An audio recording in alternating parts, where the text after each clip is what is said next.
देश राजा का, विदेश राजा का, धरती राजा की, आकाश राजा का, जल राजा का, थल राजा का, हथियार राजा का, हमला राजा का, ख्याति राजा की, यश राजा का। तो तुम्हारा क्या है? जनता, छति, मुद्रा या तेल? जी हाँ, तेल तो निकलेगा। निर्णय आपको करना है कि अमेरिका किसका सगा है और अमेरिका का सगा कौन। बीते दिनों में जिस प्रकार से इजराइल और ईरान के बीच में युद्ध हो रहा था, उसमें अमेरिका ने भी प्रवेश किया और अपने B-2 बॉम्बर्स की मदद से GBU-57 नाम के आयुधों का इस्तेमाल करते हुए ईरान की इस्फहान, नटांज और फॉर्दो जैसी न्यूक्लियर साइट्स पर हमला किया और उसके अगले ही दिन दोनों देशों के बीच में सीज फायर की घोषणा करवाई। तो विचार के लिए आप स्वतंत्र हैं, समझ आपकी है, सोच आपकी है, तथ्य मैं आपके समक्ष प्रस्तुत करूंगा। ईरान ने जो अमेरिकी बेस जो कि कतर में अल उदैद में स्थित है, उस पर हमला करने से पहले अमेरिका को पहले ही सूचना दे दी थी, जिससे पहले एक सप्ताह पहले ही अमेरिका ने अपने सी फाइटर जेट्स को उस एयरबेस से हटा लिया था। और जो हमला के लिए साइट भी चुनी थी ईरान ने, वो नॉन अर्बन या फिर कह लिए रेजिडेंशियल एरिया से दूर थी, ताकि कोई नुकसान भी न पहुँचे और उसकी जो छवि है देश के भीतर, उसकी छवि बनी रहे कि देश की संप्रभुता या फिर उसके आम जन के बीच में उसके सरकार की क्रेडिबिलिटी भी बनी रहे कि अमेरिका के भी हमले का उत्तर दिया गया।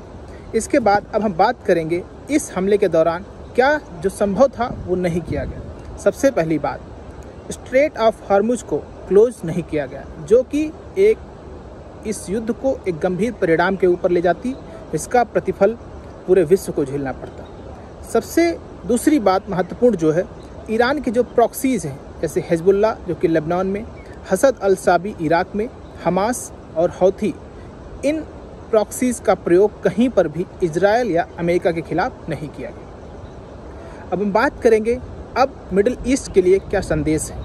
सबसे पहली चीज़, ईरान ने एक संदेश दिया है कि इजराइल जो अपने एयर डिफेंस को अभेद्य बताता था, उसको इस मिथ को उसने गलत साबित किया है और दिखाया है किस प्रकार से ईरान की बैलिस्टिक मिसाइल इजराइल के भीतरी इलाकों को भी क्षति पहुंचा सकती है।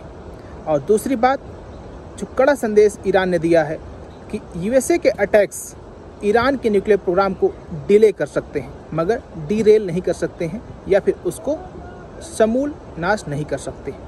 और तीसरा जो सबसे बड़ा संदेश मिडिल ईस्ट के लिए या इन अरब देशों के लिए गया है कि न्यूक्लियर हथियार ही मात्र आपकी संप्रभुता की गारंटी है, इसके अलावा आपको विदेशी ताकतों के हस्तक्षेप से कोई नहीं बचा सकता है।